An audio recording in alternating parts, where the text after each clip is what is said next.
এই সমস্ত মহিলারা যাদেরকে কমিশন বানায় দিছে সরকার মহিলা বিষয়ক প্রতিবেদন পেশ করার জন্য, এরা ইসলাম বিরোধী, কোরআন বিরোধী, ধর্ম বিরোধী যত আবেদন পেশ করেছে, এর মধ্যে একটা আবেদন পেশ করেছে পিতামাতার ত্যায্য সম্পদের ছেলে মেয়ের অংশ সমান দিতে হবে। ছেলে মেয়ের অংশ সমান দিতে হবে। আল্লাহ বলেছেন ছেলেকে দেওয়া হবে 2 অংশ, মেয়েকে দেওয়া হবে 1 অংশ, আর তারা দাবি করেছে ছেলে মেয়েকে দিতে হবে সমান অংশ।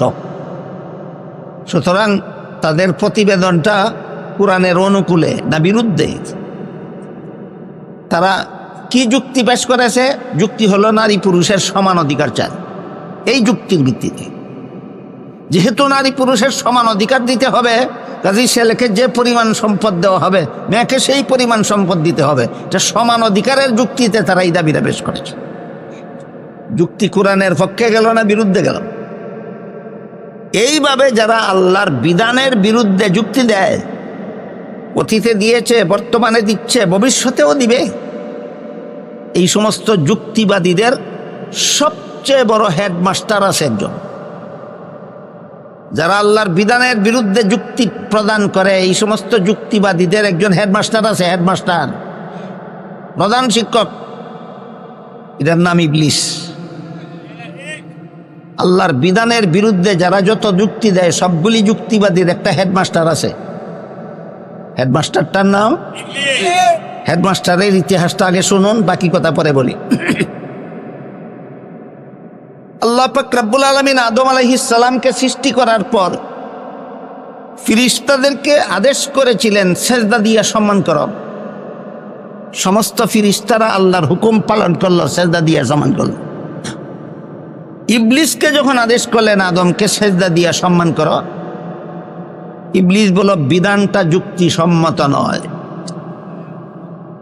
তাহলে আল্লাহর বিধানের বিরুদ্ধে যুক্তি দিল সর্বপ্রথম এই সমস্ত যুক্তিবাদীরা, না সকল যুক্তিবাদীদের হেডমাস্টার।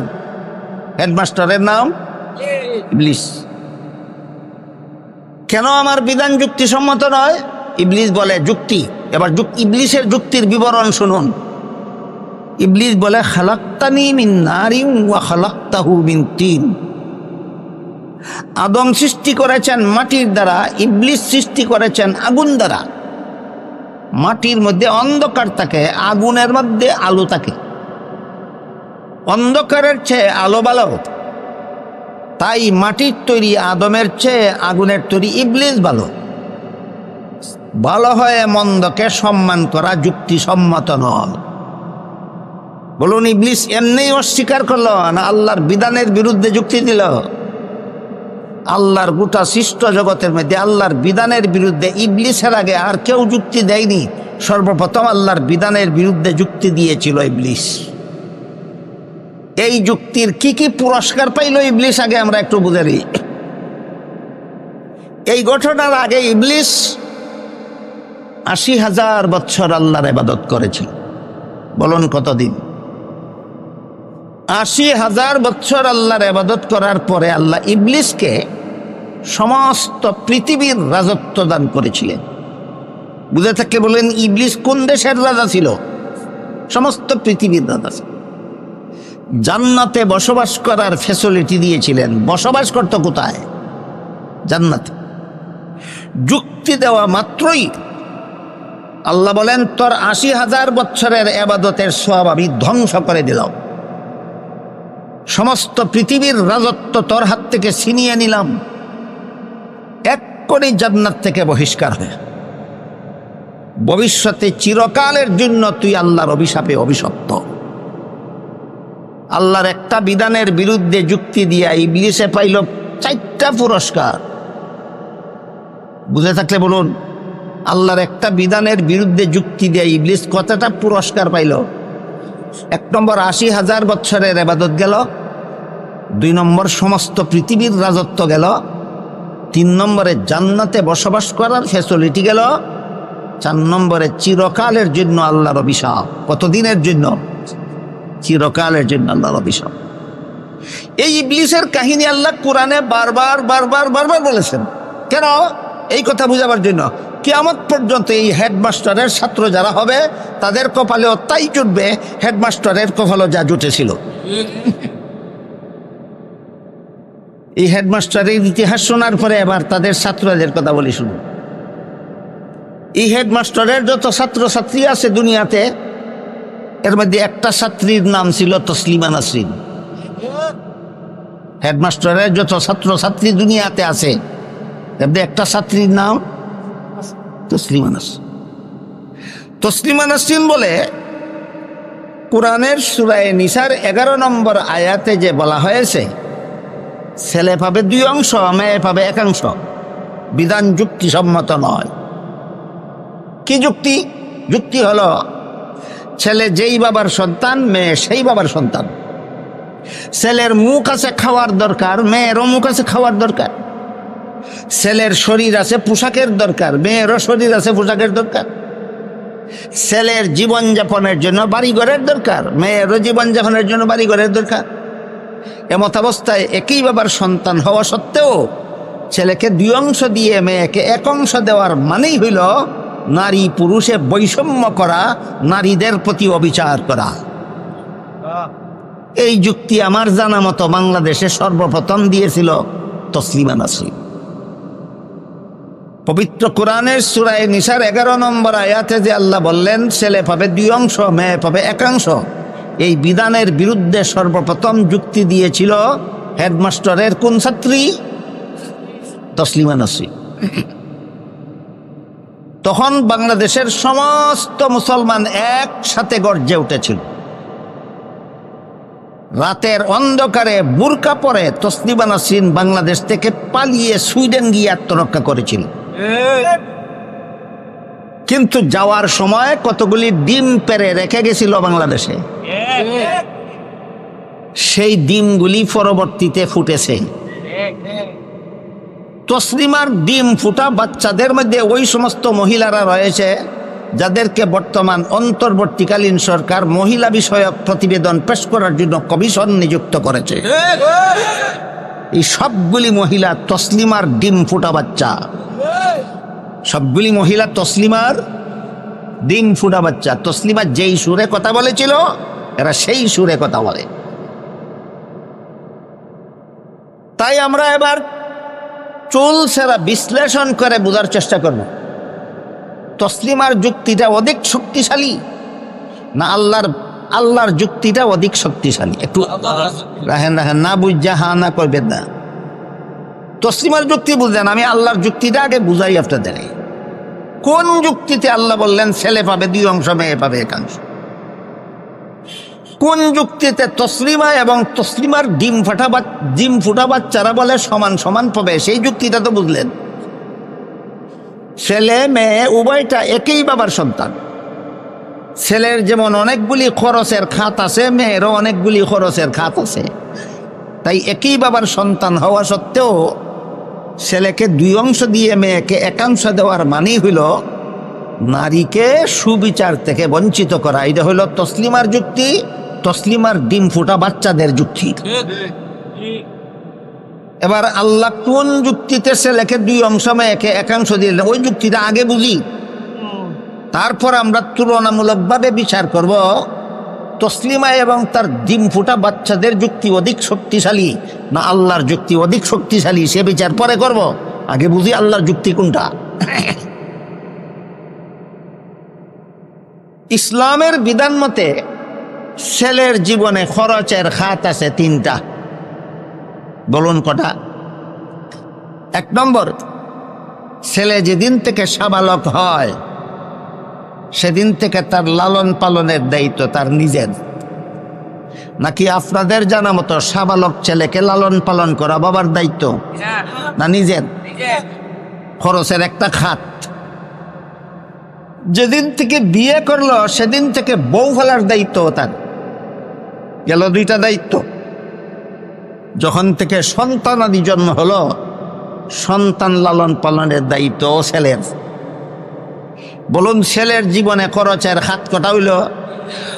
1 নম্বর সাবালক হওয়ার পর থেকে নিজের লালন পালন, 2 নম্বর বিয়ের পর থেকে বউয়ের লালন পালন, 3 নম্বর সন্তানাদি জন্ম হওয়ার পর থেকে সন্তানাদি লালন পালন, এই 3টা খরচের খাত আছে ছেলের জীবনে। বলুন খরচ আছে কটা? অংশ পাইল কটা? 2টা। খরচ আছে 3টা, অংশ পাইল 2টা। মনে রাখুন, খরচ আছে 3টা, অংশ পাইল 2টা। এবার আসুন মেয়ের জীবনে। ইসলামের বিধানে মেয়েকে লালন পালন করা বাবার দায়িত্ব, যতদিন বিয়ে না হবে ততদিন। বিয়ের পূর্ব পর্যন্ত মেয়েকে লালন পালন করা বাবার দায়িত্ব।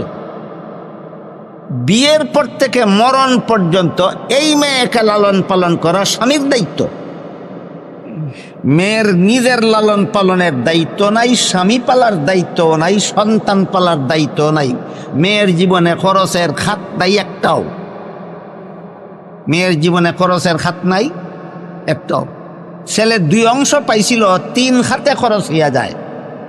ছেলে কত অংশ পাইছিল? কত খাতে খরচ হয়? মেয়ে 1 অংশ পাইছিল, খরচই হয় না। এবার বলুন আপনারা, 3 খরচ হলা 2 অংশ পাইলে বেশি পায় না নাই খরচ হলার 1 অংশই বেশি? তাইলে আল্লাহর বিধানটা দুর্বল। তসলিমা এবং তসলিমার ডিম ফুটা বাচ্চাদের যুক্তিটা শক্তিশালী না? খুদা দ্রোহিতা ছাড়া, বেঈমানি আর কুফরি ছাড়া আর কিছু নয়। এই কুফরি মতবাদ এই সমস্ত তসলিমার ডিম ফুটা বাচ্চা মহিলারা 17 কোটি বাঙালি মুসলমানদের ঘাড়ে চাপিয়ে দিতে চায়।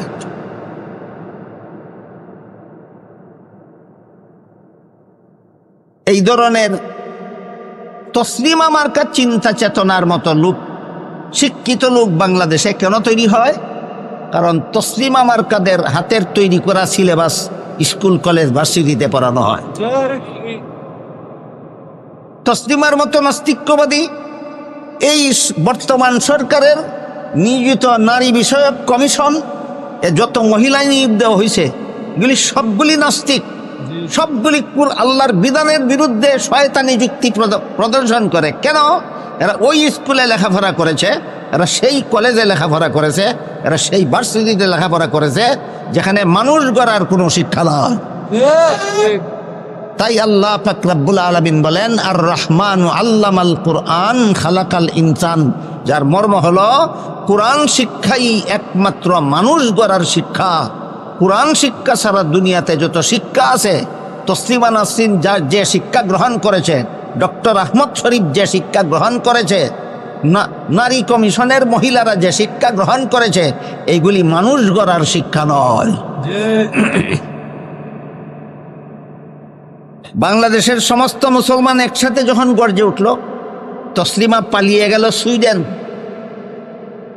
সুইডেন চলে যাওয়ার পর বাংলাদেশে, তসলিমা সুইডেন চলে যাওয়ার কিছুদিন পরই বাংলাদেশে একটা সংসদ নির্বাচন হয়েছিল। সেই সংসদ নির্বাচনে একজন মহিলা, এটাও তসলিমার ডিম ফুটা বাচ্চা, নাম ছিল ফরিদা রহমান। তসলিমা বাংলাদেশ থেকে পালিয়ে সুইডেন যাওয়ার কিছুদিন পরেই বাংলাদেশে একটা সংসদ নির্বাচন হয়েছিল। সেই নির্বাচনে ফরিদা রহমান নামের একটা মহিলা সংসদ সদস্য নির্বাচিত হইল। তার নাম ছিল ফরিদা রহমান। এটাও তসলিমার ডিম ফুটা বাচ্চা। সংসদ সদস্য নির্বাচিত হইয়াই পত্রিকায় বিবৃতি দিল, আমি তসলিমার মতো কোরআনকে ভুল বলি না। কারণ কোরআনকে ভুল বললে কি পরিণতি হয় অতীতে শিখা আছে। এই জন্য পিঠ বাঁচাবার জন্য আগেই বলে, আমি তসলিমার মতো কোরআনকে ভুল বলি না। তবে সূরা নিসার 11 নম্বর আয়াতে বলা হয়েছে, ছেলের 2 অংশ, মেয়ের 1 অংশ। আমরা দেওয়ার বেলায় সমান সমানই দেব। কোরআনকে ভুল বলি না, তবে আমরা দেওয়ার বেলায় সমান দেব। ভুল কইছস না, তোর বাপের মাথা কইছস। এটা হলো গসা মাজা ভুল। তসলিমার ছিল ডাইরেক্ট ভুল, আর তসলিমার ডিম ফুটা বাচ্চায় গসা মাজা ভুল। আমি কোরআনকে ভুল বলি না, তবে দেওয়ার বেলায় সমান হয়ে দিব। কেন সমান দিবে তার কারণ উল্লেখ করে বলে, যদিও সূরা নিসার 11 নম্বর আয়াতে আল্লাহ বলেছেন ছেলে পাবে 2 অংশ, মেয়ে পাবে 1 অংশ, সমান দিলে গুনাহ হবে, এমন কথা কোরআনের কোনো আয়াতে আল্লাহ বলেননি। আমি কোরআন সবটুকু পরে দেখেছি। আরে বাবা রে বাবা, তসলিমার ডিম ফুটা বাচ্চায় সবটুকু কোরআন ফিরে দেখছে যে সমান দিলে গুনাহ হবে, এমন কথা আল্লাহ কোরআনের কোথাও বলেননি। কাজেই ছেলেকে 2 অংশ মেয়েকে 1 অংশ দেওয়ার কথা বললেও সমান দিলে যেহেতু গুনাহ হবে না, তাই আমি সমান দেব। এবার আমাদের একটু কোরআনের কয়েকটা আয়াত খুঁজে দেখতে হয় যে সমান দিলে গুনাহ হবে কিনা আল্লাহ কোরআন এই ব্যাপারে কি বলেন। 11 নম্বর আয়াতে বলেছেন ছেলে পাবে 2 অংশ, মেয়ে পাবে 1 অংশ। অযৌক্তিক। কি যুক্তি? 2 অংশওয়ালার 3টা খরচ আছে। কি যুক্তি? 2 অংশওয়ালার 3টা খরচ আছে, 1 অংশওয়ালার 1টা খরচও নাই। 1 অংশওয়ালার 1টা খরচও নাই। সূরা নিসার 11 নম্বর আয়াতে আল্লাহ চূড়ান্ত যুক্তিসম্মতভাবেই বলেছেন ছেলে পাবে 2 অংশ, যেহেতু তার খরচ আছে 3টা, মেয়ে 1 অংশ পাবে, তার খরচ নাই একটাও। 12 নম্বর আয়াতে আল্লাহ বলেছেন আরো কে পাবে কত অংশ। কোনো লোক মারা গেলে তার আত্মীয় স্বজনের আর কে কত অংশ পাবে সেটা বলেছেন 12 নম্বর আয়াতে। 13 নম্বর আয়াতে আল্লাহ বলেছেন এইগুলি তিলকা হুদুদুল্লাহ, এইগুলি আল্লাহর বিধান। 14 নম্বর আয়াতে বলেছেন ওয়ামান ইয়াতাআদ্দা হুদুদাহু ইউদখিলহু নারান খালিদান ফিহা। আল্লাহর এই বিধান, ছেলে পাবে 2 অংশ, মেয়ে পাবে 1 অংশ, আরো যে পাবে যত অংশ আল্লাহ বিধান দিয়েছেন, যে মানবে না চিরকালের জন্য জাহান্নামে যাবে। ছেলে পাবে 2 অংশ, মেয়ে পাবে 1 অংশ, এটা 11 নম্বর আয়াতের কথা। আর 14 নম্বর আয়াতের কথা হলো যে মানবে না চিরকালের জন্য জাহান্নামে যাবে। কেন? যেহেতু কোনো গুনাহ হবে না। কোনো গুনাহ না হইলে চিরকালের জন্য জাহান্নামে যায়? সুদ খাওয়ার গুনার দ্বারা চিরকালের জন্য জাহান্নামে যায় না দীর্ঘমেয়াদের জন্য? ঘুষ খাওয়ার গুনার জন্য দীর্ঘমেয়াদের জন্য জাহান্নামে যায়। খুনের গুনার জন্য চিরকালের দীর্ঘমেয়াদের জন্য জাহান্নামে যায়। বেনামাজি হওয়ার জন্য দীর্ঘমেয়াদের জন্য জাহান্নামে যায়। কিন্তু ছেলে পাবে 2 অংশ, মেয়ে পাবে 1 অংশ, যে মানে না আল্লাহ বলেন চিরকালের জন্য জাহান্নামে যাবে। অর্থাৎ এই বিধান যে মানে না সে মুমিন মুসলমান নয়, সে বেঈমান কাফের। তাহলে তুই যে সারা সমস্ত কোরআন ফুইরা দেখলে গুনাহ হবে না, তুই কোরআন কি গুড়ার ডিম পড়ছস আর কি গুড়ার ডিম বুঝছস? ফরিদা কোরআন কেমন ফরা পড়ছে এটা আপনাদেরকে বোঝাবার জন্য একটি উদাহরণ দিচ্ছি, শুনুন। 6টা অন্ধ লোক গেছিল হাতি দেখতে। হাতি কেমন লোক? অন্ধ লোক, চোখে দেখে না, হাতি দেখবে কিভাবে? হাত বুলাইয়া দেখে। এখন তো হাত বুলাইলো হাতির পিঠে, এখন তো হাত বুলাইলো হাতির পেটে, এখন তো হাত বুলাইলো হাতির পায়ে, আর এখন তো হাত বুলাইলো হাতির লেজে, আর এখন তো হাত বুলাইলো হাতির কানে, আর এখন তো হাত বুলাইলো হাতির দাঁতে। এইভাবে হাত বুলাইয়া হাতি দেখার পরে যখন ফিরে আসলো বাড়িতে, লোকেরা জিজ্ঞাসা করে অন্ধরা হাতি কেমন দেখলা? যে অন্ধ হাতির পিঠে হাত বুলাইছিল সে বলে হাতি খাটের মতো। যে অন্ধ হাতির পেটে হাত বুলাইছিল সে বলে হাতি দানের গুলার মতো। যে অন্ধ হাতির পায়ে হাত বুলাইছিল সে বলে হাতি কলা গাছের মতো। যে অন্ধ হাতির লেজে হাত বুলাইছিল সে বলে হাতি লাঠির মতো। যে অন্ধ হাতির কানে হাত বুলাইছিল সে বলে হাতি কুলার মতো। যে অন্ধ হাতির দাঁতে হাত বুলাইছিল সে বলে হাতি মূলার মতো। আপনারা বলেন তো হাতি কুলার মতো না মূলার মতো? এই অন্ধের দলে হাতি যেমন দেখা দেখছে, তসলিমার ডিম ফুটা বাচ্চারা কোরআন তেমন পড়া পড়ছে।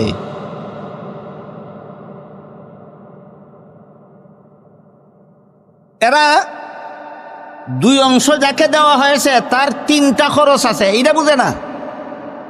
1 অংশ যাকে দেওয়া হয়েছে তার খরচ নাই একটাও, সেটা বুঝে না, শুধু বুঝে 1 থেকে 2 বেশি। এদের জ্ঞানের পরিধি কত একটু অনুমান করুন আপনারা। আল্লাহর বিধানে যে ছেলেকে অংশ 2টা দেওয়া হয়েছে তার খরচ আছে 3টা খরচ আছে, সেটা বুঝে না, খালি বুঝে 2 অংশ দেওয়া হয়েছে। আর যে মেয়েকে 1 অংশ দেওয়া হয়েছে তার খরচ একটাও নাই, সেটা বুঝে না, শুধু বুঝে 1টা দেওয়া হয়েছে, 1 থেকে 2 বেশি, এটা বুঝে, এর বেশি কিছু বুঝে না। এদের জ্ঞানের পরিধিটা আপনাদেরকে বোঝাবার জন্য আরেকটা গল্প বলি, শুনুন। একটা মূর্খ লোক ছিল, লেখাপড়া জানে না, ছেলেকে স্কুলে লেখাপড়া করতে দিল। ছেলেটা অত্যন্ত মেধাবী ছিল, একাধারে 10 বছর লেখাপড়া করে এসএসসি পরীক্ষা দিয়া ফার্স্ট ডিভিশন ফার্স্ট বয় হইয়া পাশ করল। বুঝে থাকলে বলুন তো রোল নম্বর কত হবে? ফার্স্ট বয় হইলে রোল নম্বর কত হয়? এসএসসি পরীক্ষা দিয়ার 1 নম্বরে পাশ করল।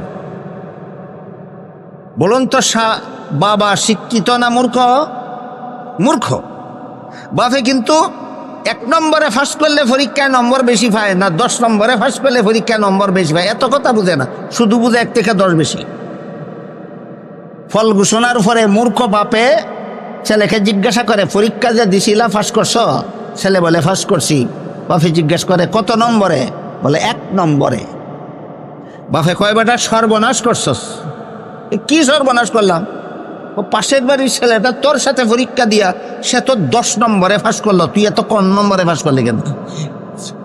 ই অশিক্ষিত গোয়ারে যেমন বুঝে না 10 নম্বরে ফাঁস করলে পরীক্ষায় নম্বর বেশি পায় না 1 নম্বরে ফাঁস করলে পরীক্ষায় নম্বর বেশি পায়, ঠিক তেমনি ভাবে তসলিমার ডিম ফাটা তসলিমার ডিম ফুটা নাস্তিক শিক্ষিত গোয়ারের দলেও বুঝে না 3 খরচ হলা 2 অংশ পাইলে বেশি পায় না নাই খরচ হলা 1 অংশ পাইলে বেশি পায়।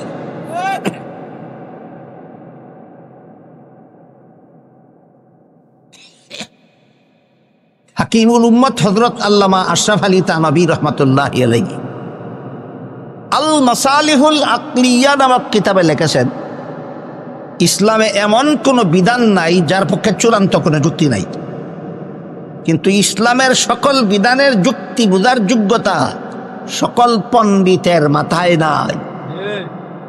বুঝে থাকতে বলুন, ইসলামী বিধানের যুক্তি নাই না পণ্ডিতের মাথায় বোঝার যোগ্যতা নাই? তাহলে এবার বলুন, ছেলেকে যে আল্লাহ 2 অংশ দিলেন সূরা নিসার 11 নম্বর আয়াত, আর মেয়েকে যে 1 অংশ দিলেন, ছেলেকে 2 অংশ দিলেন কোন যুক্তিতে? খরচ আছে 3টা। বলুন, ছেলেকে 2 অংশ দিলেন কোন যুক্তিতে? খরচ আছে 3টা। মেয়েকে 1 অংশ দিলেন কোন যুক্তিতে? এবার আপনারা নিজেদের বিবেককে জিজ্ঞাসা করে বলুন, তসলিমার ডিম ফুটা বাচ্চাদের মতো আপনাদের মস্তক যদি পচে না গিয়া থাকে, তাহলে নিজের বিবেককে জিজ্ঞেস করে বলুন, 3 খরচ হলার 2 অংশ পেয়ে বেশি পেল না নাই খরচ হলার 1 অংশই বেশি? 1 অংশই বেশি। মেয়েকে ছেলের থেকে কম দেওয়া হয়নি, বেশি দেওয়া হয়েছে। কম দেওয়া হয়েছে না বেশি দেওয়া হয়েছে? তাইলে আল্লাহর বিধানে ছেলে মেয়ের সমান অধিকার না মেয়ের অগ্রাধিকার? আল্লাহর বিধানে ছেলে মেয়ের সমান অধিকার নয়, মেয়ের অগ্রাধিকার। আল্লাহর বিধানে নারী পুরুষের সমান অধিকার নয়, পুরুষের উপর নারীর অগ্রাধিকার। এই সমস্ত নাস্তিক্যবাদী কীর্তিকলাপ, এই সমস্ত বেঈমানিয়ার কুফুরি কথাবার্তা, এই ছেলের উপর মেয়েকে অগ্রাধিকার দেওয়ার পরেও সমান অধিকারের দাবি করে কোরআনের বিরুদ্ধে কথা বলা, আল্লাহর বিধানের বিরুদ্ধে কথা বলার মতো এরকম নাস্তিক্যবাদী মন মানসিকতা মাদ্রাসায় পরে তৈরি হয় না স্কুল কলেজ ভার্সিটিতে পড়ে? কারণ কি? স্কুলে কোনো শিক্ষা নাই, কলেজে কোনো শিক্ষা নাই, ভার্সিটিতে কোনো শিক্ষা নাই। শিক্ষা হওয়ার পরে এগুলি গোয়ার হয় কেন, মূর্খ হয় কেন? এত উচ্চ শিক্ষা গ্রহণ করার পরেও এরা এই যৌনাচারের বেলায় কুকুর বিড়াল শৃগালের মতো হায়ওয়ান জানোয়ার হয় কেন? একমাত্র কারণ, আল্লাহ যে বলেছিলেন কোরআন শিক্ষাই একমাত্র মানুষ গড়ার শিক্ষা। কাজেই কোরআন শিক্ষার ছোঁয়া যাদের অন্তরে লাগে না, এরা যত বড় শিক্ষিত হবে তত বড় জানোয়ার হতে বাধ্য।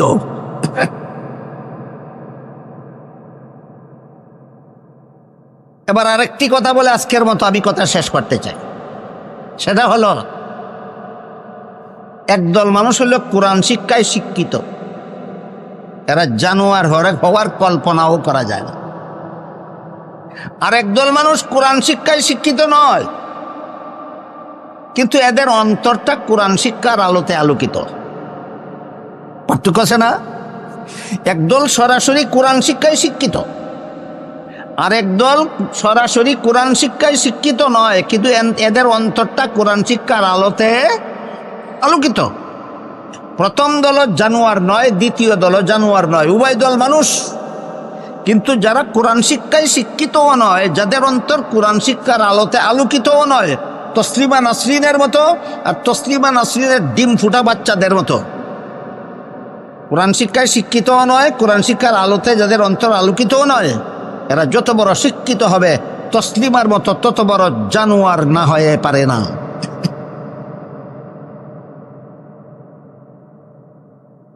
এবার কার কার অন্তর, আপনারা যারা এখানে বসা আছেন, আপনারা তো প্রত্যেকেই মনে মনে জানেন আপনি কোরআন শিক্ষায় শিক্ষিত কিনা। আমি তো জানি না, এখানে যারা বসা আছেন আমি জানি না কে শিক্ষিত আর কে শিক্ষিত না, কিন্তু আপনারা তো প্রত্যেকে মনে মনে জানেন আপনি কোরআন শিক্ষায় শিক্ষিত কিনা, এটা তো জানেন। যারা যারা মনে মনে জানেন আমি কোরআন শিক্ষায় শিক্ষিত না, আপনাদের কার অন্তর কোরআন শিক্ষার আলোতে আলোকিত আর কার অন্তর কোরআন শিক্ষার আলোতে আলোকিত নয়, এর একটা স্কেল আমি আপনাদের হাতে তুলে দিতে চাই। এই স্কেলের দ্বারা যেন আপনার মাপতে পারেন আপনার অন্তরটা কোরআন শিক্ষার আলোতে আলোকিত কিনা। এই প্রসঙ্গেই বলছিলাম, বাংলাদেশের primary school, high school, college, varsity এর কোনো একটা পাঠ্য বইয়ে লেখা নাই বিয়া ছাড়া সন্তান জন্ম দেওয়া হারাম। এত সত্ত্বেও বাংলাদেশের স্কুল, কলেজ, ভার্সিটি পড়ুয়া প্রতি লক্ষ মুসলমান ছাত্র ছাত্রীদের মধ্যে আমার মনে হয় 99,999টা ছাত্রছাত্রী যারা স্কুলে লেখাপড়া করে বাংলাদেশে, যারা কলেজে লেখাপড়া করে বাংলাদেশে, যারা ভার্সিটিতে লেখাপড়া করে বাংলাদেশে, এদের মধ্যে প্রতি লাখ ছাত্রছাত্রীদের মধ্যে 99,999টা ছাত্রছাত্রী স্কুল কলেজে লেখাপড়া করার পরেও মনে প্রাণে বিশ্বাস করে বিয়ে ছাড়া সন্তান জন্ম দেওয়া হারাম। লাখের মধ্যে কতজন? 99,999। স্কুলে পড়ে সরাসরি কোরআন শিক্ষিত হয়েছে না, কলেজে পড়ে সরাসরি কোরআন শিক্ষায় শিক্ষিত হয়েছে না, ভার্সিটিতে পড়ে সরাসরি কোরআন শিক্ষায় শিক্ষিত হয়েছে না, কিন্তু কোরআনের বিধান বিয়ে ছাড়া সন্তান জন্ম দেওয়া হারাম মনে প্রাণে বিশ্বাস করে। কেন বিশ্বাস করে? এবার তার উদাহরণটা শুনুন। এই যে দেখুন আপনাদের সামিয়ানার চতুর্দিকে বাতি জ্বলে, মধ্যখানেও বাতি জ্বলে, উপরেও বাতি জ্বলে, সবগুলি বাতির আলো আপনাদের গায়েও লাগে, আমার গায়েও লাগে। এই জন্য আমি আপনাদের সবাইকে দেখি, আপনারাও আমাকে দেখেন। আমাকে দেখা যায় কি না? আমাকে কেন দেখেন? আমার গায়ে বাতি জ্বলে না জ্বলন্ত বাতির আলো লাগে? ঠিক তেমনিভাবে মানুষ গড়ার শিক্ষার বাতি জ্বলে মাদ্রাসায়, এই বাতির আলো লাগে গিয়া স্কুল, কলেজ, ভার্সিটি পড়ুয়া মুসলমান ছাত্র ছাত্রীদের অন্তরে। এই জন্য প্রাইমারি স্কুলের পাঠ্য বইয়ে লেখা ছিল না বিয়া ছাড়া সন্তান জন্ম দেওয়া হারাম, হাই স্কুলের পাঠ্য বইয়ে লেখা ছিল না বিয়ে ছাড়া সন্তান জন্ম দেওয়া হারাম, কলেজের পাঠ্য বইয়ে লেখা ছিল না বিয়ে ছাড়া সন্তান জন্ম দেওয়া হারাম, ভার্সিটির পাঠ্য বইয়ে লেখা ছিল না বিয়ে ছাড়া সন্তান জন্ম দেওয়া হারাম। তারপরও বিশ্বাস করে। কেন? কোরআন শিক্ষার আলোতে তার অন্তর আলোকিত। কাহিনী বুঝা থাকলে এবার আপনারা কি যারা কোরআন শিক্ষায় শিক্ষিত নন, আপনারা কি মনে মনে টের পান আপনার অন্তর কোরআন শিক্ষার আলোতে আলোকিত না অন্ধকার? টের পান কিনা? আপনার অন্তর কোরআন শিক্ষার আলোতে আলোকিত কিনা টের পান কিনা? আপনি যদি বলেন কোরআনের হালালকে আমি হালাল বিশ্বাস করি, আপনি যদি বলেন কোরআনের হারামকে আমি হারাম বিশ্বাস করি, আপনি কোরআনের একটা অক্ষরও যদি শিখেন না, তবু আপনার অন্তর কোরআন শিক্ষার। এইভাবে মুসলমান সমাজের সমস্ত মুসলমানদের অন্তরকে কোরআন শিক্ষার আলোতে আলোকিত করার জন্য কোরআন শিক্ষা প্রতিষ্ঠান মাদ্রাসার উদ্যোগে এইরকম ইসলামী সম্মেলনের আয়োজন হয়। মাদ্রাসা ইসলামী সম্মেলনের আয়োজন কেন? যত মুসলমান সরাসরি কোরআন শিক্ষায় শিক্ষিত নয়, এদের অন্তরটা যেন কোরআন শিক্ষার আলোতে আলোকিত হয়। আল্লাহ আপনাদের আমাদের সবাইকে কোরআন শিক্ষার আলোতে অন্তরকে আলোকিত করে পশুত্বের স্তর থেকে উন্নীত হয়ে মনুষ্যত্ব অর্জন করার সৌভাগ্য দান করুন। সবাই বলুন আমিন। সুবহানা রাব্বিকা রাব্বিল ইজ্জাতি আম্মা ইয়াসিফুন ওয়া সালামুন আলাল মুরসালিন ওয়াল হামদুলিল্লাহি